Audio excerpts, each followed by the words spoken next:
and breezy today, but then temperatures really start to climb. I'll show you when our highs are back into the 90s and how long that will last. Demands for higher pay. Teachers in the Triangle say what's included in the state budget proposal is not enough. The questions they're asking about how much they're being offered. Airport expansion. Today, RDU is talking about another change during its major expansion project. How it will affect traffic around the terminal. Plenty of other stories as well that we are covering here on WRAL News as you are joining us in our 6 o'clock hour. We appreciate you being here with us. I'm Chris Levingood. And I'm Renee Chu. Happy Thursday, Friday Eve, everybody. We had a few light showers move across the viewing area, and now it's pushing on out. Meteorologist Elizabeth Gardner is tracking that for us. And what's going to be a cooler day today, Elizabeth? Yes, we can see just a couple of isolated showers still left, especially north of Goldsboro, heading up toward Wilson. We had some showers up around Roanoke Rapids. Those have all moved out, and we're really starting to see the skies begin to clear in many places. We take a look at our cold front. It's moving on to the coast, and behind it, we have high pressure. High pressure systems rotate clockwise, so that's going to help to push some cooler air into the region. Here's a look at downtown Raleigh, and you can see a mix of sun and clouds as that sun comes up. Looking down Fayetteville Street, it's 58 degrees right now. Winds are light now, but are likely to be a little breezy this afternoon. We'll see some gusts up to around 20 miles per hour. This afternoon, we'll climb into the upper 60s by lunchtime, and we'll see highs in the low 70s. That's going to be about 10 degrees cooler than what we saw yesterday. But that doesn't last long. It'll be a chilly night tonight. But then once we get into the weekend, we really start to see a big warm up. I'll show you the humidity that will come along with it. Ken?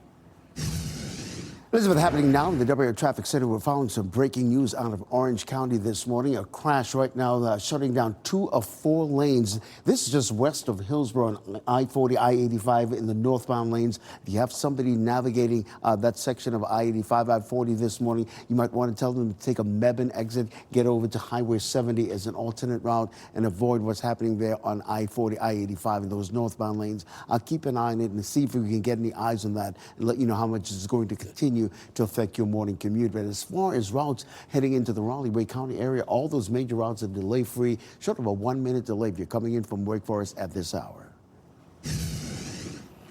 Ken, thank you. People were evacuated from a Raleigh apartment complex because of a fire.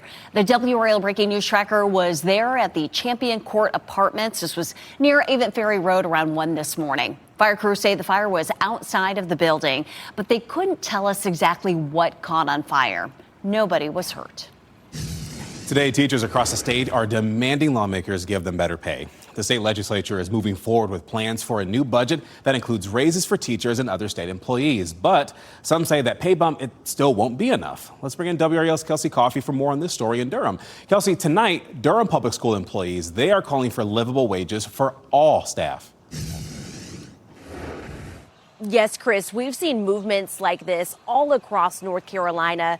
Tonight, Durham Public Schools employees will be meeting here at North Star Church of the Arts, making their voices heard. Now that state lawmakers are taking steps to finalize a budget that would include an average 8% raise for teachers and at least a 3% raise for state employees, the Durham Association of Educators say there are still critical questions like, what does an 8% raise on average mean for teachers? How will it be calculated based on varying years of experience?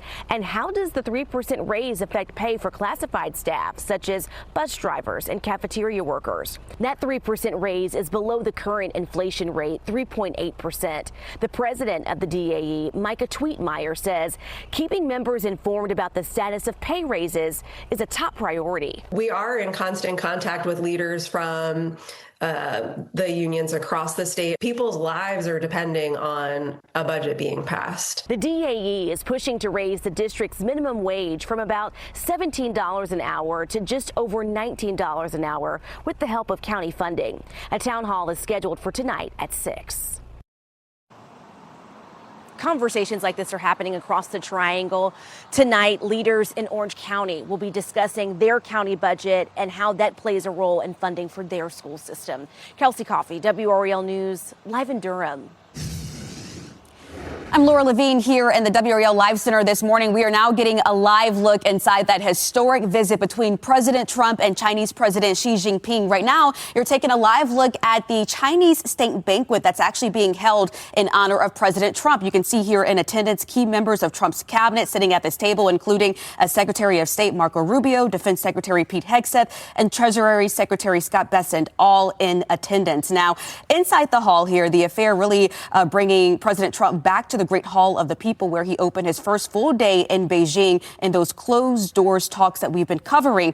Chinese President Xi Jinping in those talks today warning the president of clashes and even conflicts with the United States over Taiwan, cautioning President Trump that tensions over the island could jeopardize ties between the world's two biggest economies. We also know that the war in Iran was a big part of that discussion as well, with Xi Jinping telling President Trump that we need to open the Strait of Hormuz.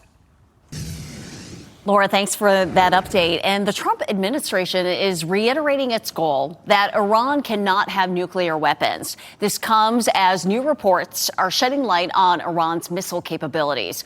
The New York Times is reporting that Iran has restored access to 30 of its missile sites along the Strait of Hormuz. The Washington Post says U.S. intelligence has concluded that Iran has retained 70% of its pre-war missile stockpile. Trump administration officials say Iran is weeks away from constructing nuclear weapons. Vice President Vance says preventing that is still a major issue in peace talks for President Trump. Look, I think that we are making progress. The fundamental question is, do we make enough progress that we satisfy the president's red line? And the red line is very simple. He needs to feel confident that we've put a number of protections in place such that Iran will never have a nuclear weapon.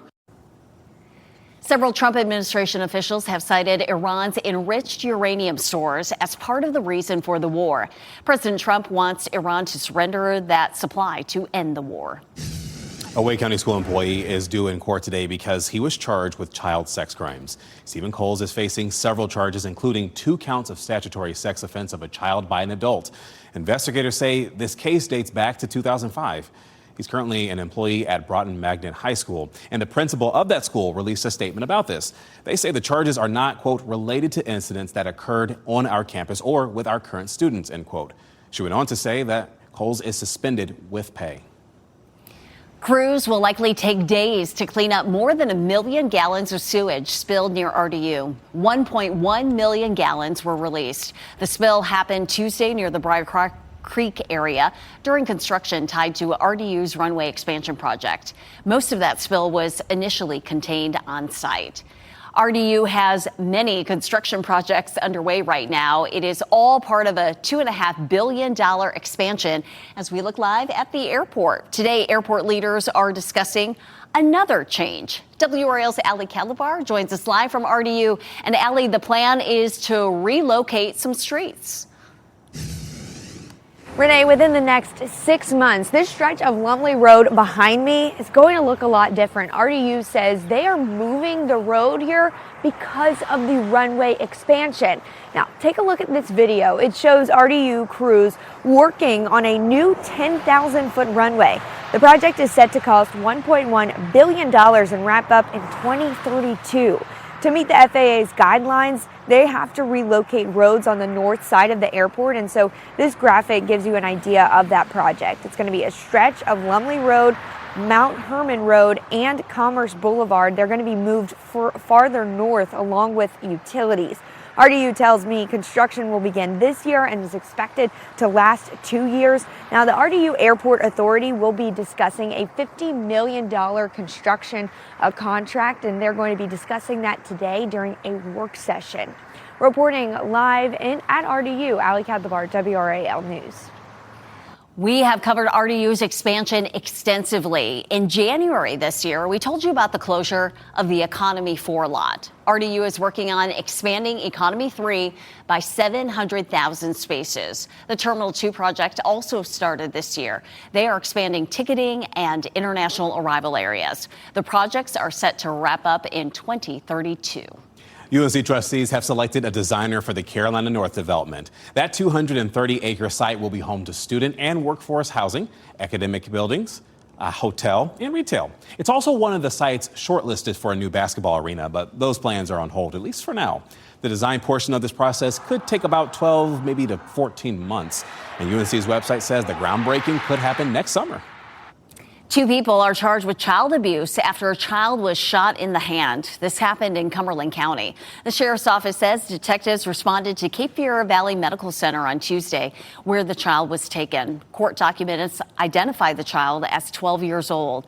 LeVar Warren is charged with felony child abuse and possession of firearm by a felon. Shireen Ladson is charged with misdemeanor child abuse and obstruction of justice. Well, today, Cary's interim town manager will be presenting his recommended budget for the 2027 fiscal year. That presentation will be given at today's quarterly town council meeting. That starts at 1 p.m. And then after that presentation, the town plans to host public hearings on the budget on May 28th and June 11th. Your time this Thursday morning is 6:10. Something borrowed, something blue, something stolen. Hundreds of brides say they were scammed by the same wedding photographer. What North Carolina's Attorney General is doing to get their money back. And breaking ground, the new affordable housing community coming to Durham and the significance of its location. Cold front moving east, and we won't have any rain to deal with during the morning commute. You don't need to send your kids out with their rain jackets, but it's cool. Temperatures in the upper 50s at first bell and a comfortable afternoon in the low 70s. I'll show you when temperatures skyrocket into the 90s coming up.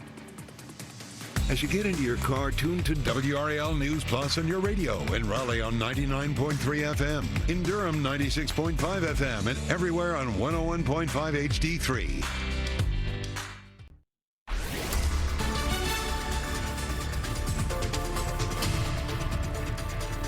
6:14, it's Dual Doppler 5000 radar. Just a couple of isolated showers. Wilson County, Edgecombe County at this point. We really didn't see much rain out of this. We weren't really expecting to, but south of Wilson, a couple of little showers, and then over there into Edgecombe County, a couple of little light showers too. That's all that's left from our front coming through. The big thing that everyone will see is high pressure building in, clearing skies, but also bringing us a northwesterly flow, which cools us down today. Speaking of Wilson, with that isolated shower, you can see some of the cloud cover there, and it looks like rain off into the distance. Right now, it is 62 in Fayetteville, 55 in Roanoke Rapids. Wilson's sitting at 60 degrees. All this moves out pretty quickly. We'll see increasing sunshine as we get through the day. Lunchtime, 67, and then 72 this afternoon. So really comfortable for getting out to do some exercise. Do it outside while you can, because once we get into the weekend and next week, it is hot. Ken? All right, Elizabeth, weather and traffic every 10 minutes. We're following that breaking news out of Orange County this morning. It's a crash just west of Hillsborough in the Eflin area. We're told that at least 2 of 4 lanes are currently blocked. So if you have somebody coming in from Mebane or All Points West, you might want to encourage them to take a Mebane exit, get over to Highway 70, and eventually work their way back onto I-85. Coming up, we'll take a look at some other major routes heading into the Raleigh County area. I'll let you know if I'm picking up any delays. Couples who spent thousands of dollars on wedding pictures they never received could be getting them soon. North Carolina Attorney General Jeff Jackson has announced a major action against Holly Christina Photography. The company is accused of taking deposits and failing to deliver the photos and videos. It's a story 5 on Your Side first reported in January. Jackson is ordering the company's owners to turn over any undelivered photos and videos to the couples by June 11th. I didn't receive any photos or video with my parents of the speeches, our dances. Extremely grateful for the Attorney General's office for taking this matter seriously. This case is far from over. Jackson also said he hopes to recover more than $1 million the couples lost. Well, we are following new developments in a story we have been following overseas. The body of the second missing U.S. service member who was missing in Morocco has been recovered. The U.S. Army says the body of 19-year-old specialist Mariah Collington has been located. She and another service member, First Lieutenant Kendrick Key Jr., were in Morocco participating in a joint exercise. They were off duty when they disappeared May 2nd. An Air Force plane will bring the soldiers' remains back to the U.S. Lieutenant Key's body was found last weekend. He has ties to North Carolina, earning his bachelor's degree from Methodist University in Fayetteville, and he was 27 years old. A scary scene in the Charlotte area. This happened in Matthews. Look at this. A utility company ruptured a gas line and caused this huge fire. Firefighters were already on the scene. They were trying to figure out how to repair the line when it exploded. No injuries were reported, but several firefighters overheated. 2 homes were also badly damaged. The gas company said a contractor was installing utility poles when a drill cut into the gas main. The owner of a popular Raleigh barbecue restaurant has died. Jerry Hart was the owner of Old Time Barbecue off Hillsborough Street for more than 30 years. The restaurant was featured on WRAL's Tar Heel Traveler for its 25th anniversary. In a Facebook post, Hart's family asked anyone with a memory or picture of Jerry to please share. Information about funeral services will be announced at a later date. Leaders broke ground on the villages of Hayti in Durham, and the first phase will bring a 252-unit affordable housing development to Durham's Hayti neighborhood. This is on the site of the former Fayetteville Place. City leaders say this groundbreaking is such a meaningful milestone. When you think about the history that led to this moment, that's what makes me full. It's knowing that it's decades of blood, sweat, and tears that brought us here. The first phase is expected to be done by the end of next year. It is 6:18, and this afternoon will feel comfortable, a lot of sunshine, and just a nice spring day. But soak it all in because, then the heat comes, Elizabeth. Oh, it seems early for this. I mean, we had some 80s and 90s in April, which was really early. But this is not just 1 or 2 days. I mean, this is almost extended, like a isn't it? heat wave that we're going to have to deal with. So as Renee said, enjoy it today and tomorrow, because starting Saturday, we're going to see those hotter temperatures. And with that, it's a very summer-like pattern, which typically doesn't bring a lot of widespread rain. We tend to see only some isolated showers, and that's what we'll look at, really all the way from now, at least through the middle of next week. Here's a live look at downtown Raleigh and looking down Fayetteville Street. A mix of sun and clouds, but we'll continue to clear as our cold front slides toward the coast. Right now, it is 58 degrees in the Triangle, and of course, we still have a couple of isolated showers right here in southeastern Wilson County, and a sprinkle or two up into parts of Edgecombe County too. Let's take a look at our next weather maker. Our cold front is moving out, and this high pressure system building in will help to push cool air in, and that's our weather maker for the next several days.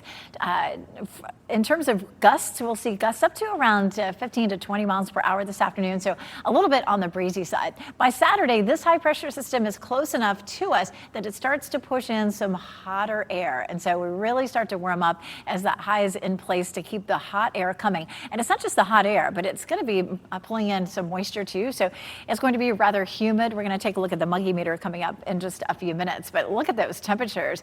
90s all the way through Wednesday, and then maybe dropping into the upper 80s on Thursday. How much rain? Hardly any in our forecast, at least through the middle of the week. All we would see is a couple of pop-up showers, probably going to see anywhere from 0 to 1/10 of an inch if we're lucky. What does that mean for your weekend plans? Just prepare for it to be hot and humid and a few stray showers, but nothing that should keep you from being outside, like at Arts Closure. We're excited about that. Temperatures in the afternoon should be in the mid to upper 80s, but we'll see plenty of sunshine. You won't need your umbrella either day. I'll be there Saturday. Ken will be there on Sunday. We need the rain, but it's just not in our forecast, at least in the next 7 days. However, looking ahead to next weekend, there's maybe some chances. We'll look at that coming up. Ken? All right, Elizabeth, happening now. We're staying on top of that breaking news coming out of Orange County this morning. I've been looking at cameras on a drivenc.gov website and seeing that it's off to the shoulder of the road, but still causing some delays in this area just west of Hillsborough in the Eflin area. So if you have anyone coming in from Mebane or all points west, you might want to have them take a Mebane exit and get over to Highway 70 and eventually work their way onto I-85. Right now, as far as other major routes heading into the Raleigh-Wake County area, they're all delayed free, short of a 1-minute delay coming in from Wake Forest at this hour. The time right now is 6:21. May deals. We are approaching a great time of the year for prices on expensive items. 5 on your side shows where you can save some cash. Looking to the future, leaders in Cumberland County are preparing for the Goodyear plant in Fayetteville to shut down next year. Why they are optimistic about replacing the more than 1,700 jobs the area will be losing.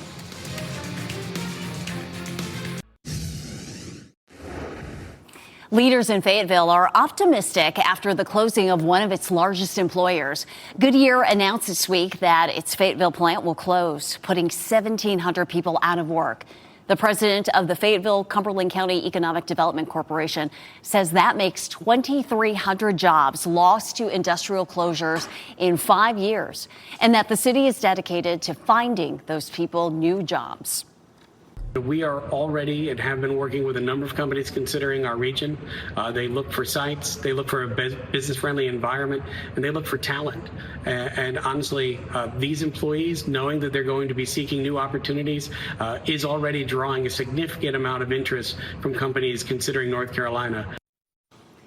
The Goodyear plant is expected to close by the end of 2027. This What's Trending report is sponsored by Call Dad AC and Heating.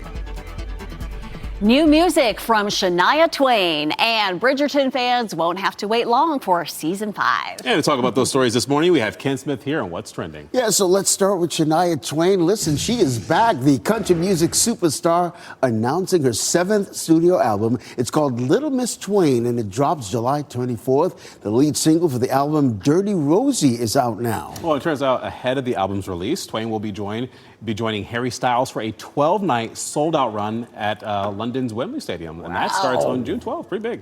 I love that. At 60 years old, she's still putting out music. Still rocking. Love that. And you love this. Bridgerton will be returning a little sooner than fans were anticipating. Season 5 will be released next year. Now, previous seasons have usually had a 2-year gap between them.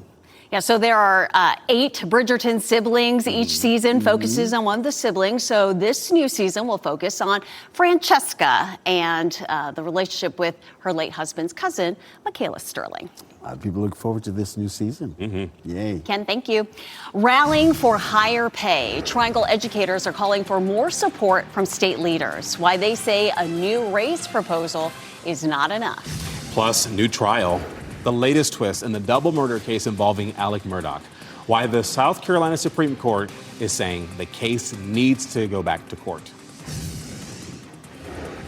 And our next weather maker, cold front moving away from us, high pressure building in. That's going to bring us some cooler air for the next couple of days. I'll show you when you may need a jacket in the morning.